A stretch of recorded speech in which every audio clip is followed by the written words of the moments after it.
Bingo, bango, and a bongo. It is Multiplier here. How is it going? In this video, I'm going to explain what OTT is actually doing. Now, chances are, if you make the dubsteps or maybe any sort of bass or heavy style of electronic music, you will have heard of something called OTT. Stands for over the top. If you dive into the projects of almost anybody, chances are they will have used it. But what is it doing? OTT is a multiband compression preset that started off its life in Ableton. You can see here in the multiband dynamics effect, multiband dynamics being the multiband compressor in Ableton. And you can see there is this preset called OTT. Looks like that, though I already had it out, so I'll just delete. Anyway, what happened is that people in the dubsteps, the people in the bass-focused heavy genres and stuff, they figured out that for whatever reason, OTT is particularly nice. It just seems to work in a lot of situations. And so what happened is it became a bit of a thing. Lots of people used it, lots of people liked it, and so Steve Duda, we love you, Steve. Steve Duda configured this preset into a standalone plugin that he gave away for free. So people who didn't have Ableton could still get this preset. Its name is OTT. Looks like this. And as you may even be able to see with some visual clues, it's effectively a copy of this Ableton multiband compression preset. This is free on the OTT Records website. Here, and you also may have seen it on Splice. History lesson complete. History lesson complete. I will just close that down. Multiplier, multiplier, multiplier. That's great. That's great. Thank you for the history lesson. But what is OTT actually doing? Rewind. So what we need to do is we need to establish what a multiband compressor is. Since OTT is a multiband compression preset. Multiband. First of all, what this does is it splits up the signal into 3 bands of frequencies. You can see here, high, mid, and low bands. You can see these crossover frequencies, 88 Hertz and 2.5 kHz. So it takes all the frequencies and splits them into these 3 bands. So that's the multiband bit. What about the compression component? A compressor is simply gain automation, volume change. It changes the volume. That's all a compressor is actually doing, theoretically. It's changing the volume, and because it's in multiband, it changes the volumes of each of those bands separately. But, and here's where it gets complicated. What determines how the volume is changed? This is slightly more confusing than the average compressor. The Ableton multiband compressor, the multiband dynamics module, is doing upwards and downwards compression. It's doing 2 different types of compression, not just one. Here's how to look at it. There are 2 thresholds. I can hit B for bananas, below, B for below, or A for Adam, or above. Really, really important, this bit. B for below, A for above. There are 2 thresholds. If we have compression ratios above 1, which is normal compression, then anything below the below threshold gets pulled up, and anything above the above threshold gets pulled down. This is my signal. This is the signal, and this is the below threshold, and this is the above threshold. Then if the signal is below the below threshold, it gets pulled up. And if the signal is above the above threshold, it gets pulled down. And so depending on where the input signal is, it will either be compressed downwards or it will be compressed upwards. Does that make sense?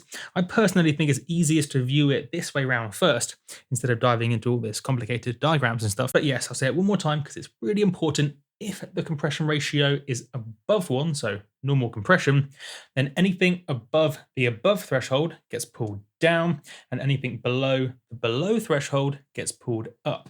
So everything is sort of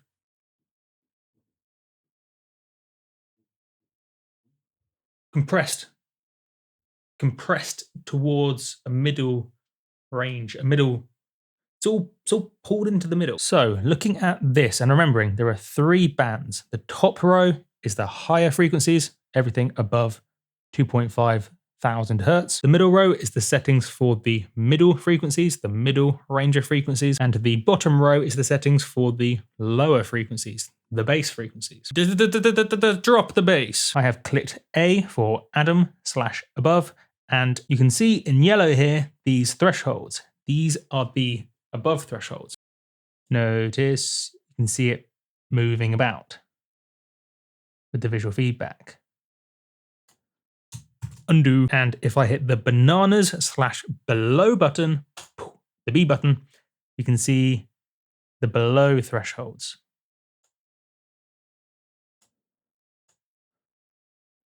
Makes sense?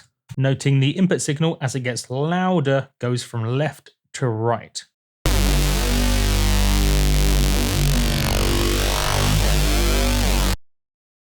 Therefore, everything sort of gets moved into this middle zone between the below threshold and the above threshold. Now, it won't necessarily pull it right in between these two thresholds, but what it will do is pull it towards that middle zone. How much it pushes it towards the middle depends on the settings, and the settings can get very confusing, so best learn one setting at a time.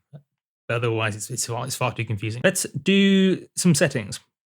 A for above. This 1 to number is the ratio. Where it says 1 to infinity, 1 to 66.7 and 1 to 66.7, this is the ratio.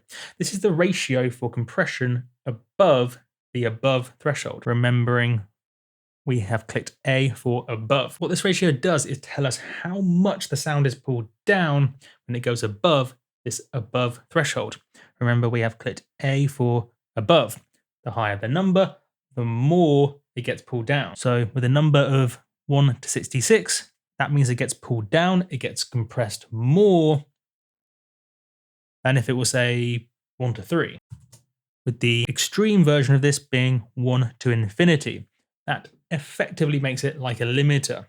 And that means that it gets pulled down all the way to the threshold if it's 1 to infinity. And in fact, looking at this specific to OTT, 1 to 66.7 is pretty much infinity. As close as makes no difference, infinity. Therefore, this is acting almost like a limiter. It's pulling the sound right down to that above threshold. That is a key component of the OTT sound. Flattens it out. Edit. I totally forgot to show you what this sounds like. So let me do that now. Before.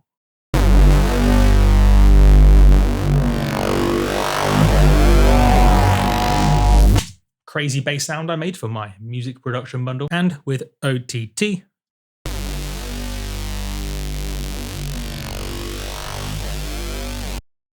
cool, but a little bit quieter. Now, this is also very, very important. Whenever you do pretty much anything, you need to be factoring in gain change. It's called gain compensation. You need to compensate for gain.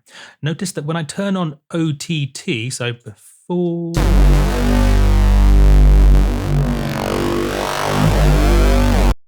sitting -6, but with OTT,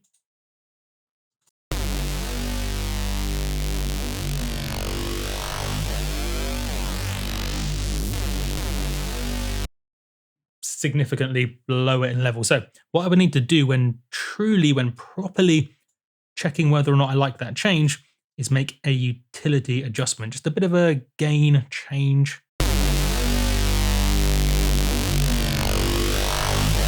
So really what I'm checking is this with this.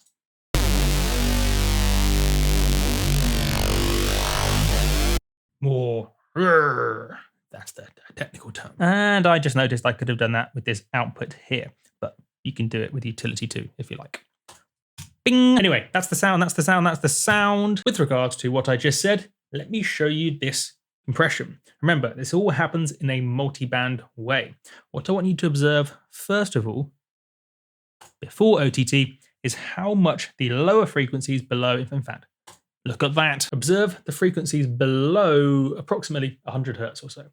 More technically speaking, 88 hertz, but you can see a little 100 there. So just kind of look at everything below 100 or so and notice how the dynamic range, the difference between the loudest bit and the quietest bit, the difference between the loudest bit and the quietest bit with the low frequencies. Notice how big that difference is. It goes really loud and then really quiet. It goes up and down crazy far. A big dynamic range. Low frequencies. We're looking at low frequencies for this bit.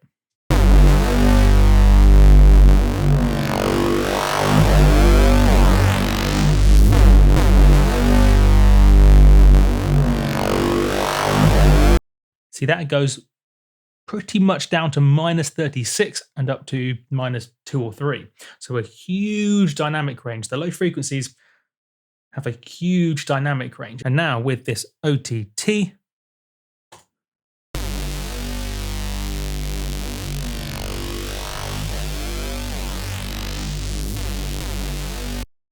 it goes between, say, -33 and -18, so a much smaller dynamic range. In other words, the lower frequencies are flattened out. Yes, it's lower, but we can fix that with gain compensation. It's flattening everything out. Remember, everything above the above threshold is compressed down. Anything below the below threshold is compressed up. It's all pulled into the middle, assuming all the ratios are greater than 1, normal compression, which they are.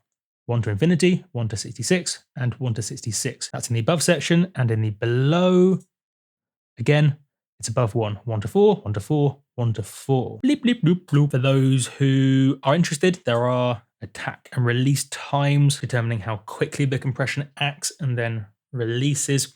You've also got the RMS button turns on, which softens everything up again, basically reacting to the input signal slower than if it was on peak. But that, in my opinion, isn't as important. The thing that makes OTT, let's do a quick recap. We know what it's doing. We know that it's taking the input signal, splitting it up into 3 bands determined by these crossover frequencies. So it's splitting up the signal into 3 bands. Then we know it's doing both upwards and downwards compression for each of the bands, taking everything above the threshold and pulling it down, and taking everything below the below threshold and pulling it upwards, pulling it all in towards the middle, because the ratios are above 1. Fantastic. Now, how is OTT configured? Really, really importantly, the above threshold has ratios effectively at infinity. Yes, it says 1 to 66, but that's like just basically infinity. It's so close to infinity, it doesn't really matter. So we'll consider it infinity. Consider it like a limiter. Therefore, each of these bands gets pulled down to the respective above thresholds. The higher frequencies at -35, the mids -30, and the lows -33. Then the final component that makes it distinctively OTT, these guys here, these final output gain adjusters. These apply gain adjustments, volume adjustments for each of the bands after the dynamics have been changed. In other words, after this upwards and downwards compression. And you can see the highs and the lows are increased more than the mids, approximately 5 dB more. But remember, the mid threshold is 5 dB higher than the highs and 3 dB higher than the lows, therefore bringing the highs and the mids to approximately the same level. The points of interest: the attack and release times are quite slow. Not super slow, not like a turtle. Slow-ish. Actually, not that slow. Slow to medium. Medium to slow. Anyway. All of which is technical stuff. You don't need to really know what this is doing. Yes, if you spend some time with it, you can figure it all out. You can start to get a feeling for this visual feedback. Noting the solid bars are the output and the little yellow. I was thinking of colors. Colors can be difficult. Notice the little yellow bars flashing. The yellow bars flashing are the input, and then the output is the solid orange bars.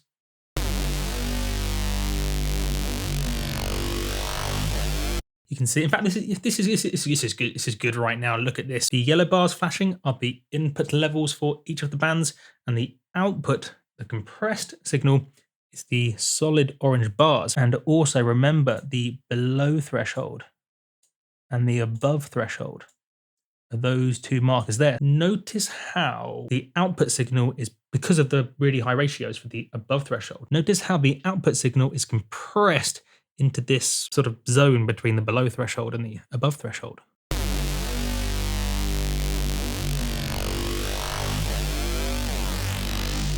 Fantastic. Whereas, just to give you some visual feedback confirmation, if I was to change the above threshold for, say, I'm gonna grab a limiter just in case it all gets a bit out of control with the game. So ignore the sound now, look at the visual feedback. If I change the ratio for the low frequencies from 1 to 66 to, I'll just bring it down, remembering that the lower the number here, so as I put it down from a high 66 to a lower number, we'll be doing less compression. Notice how that changes the output bar.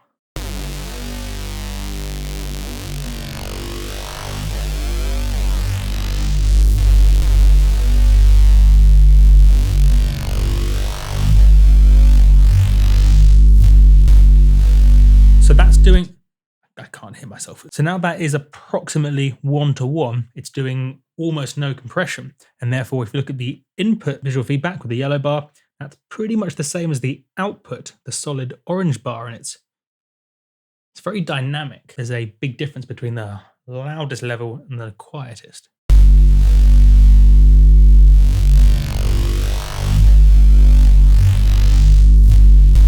And then if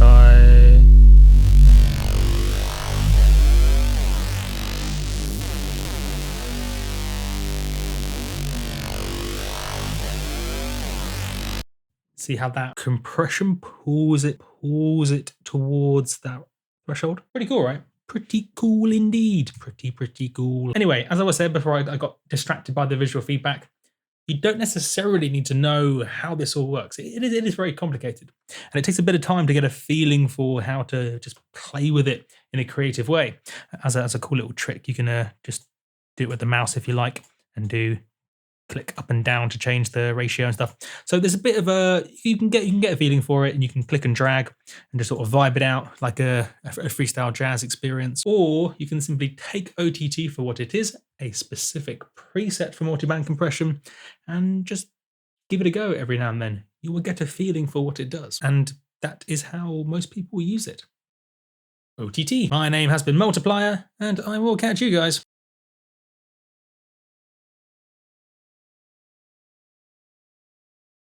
on the flippity flip.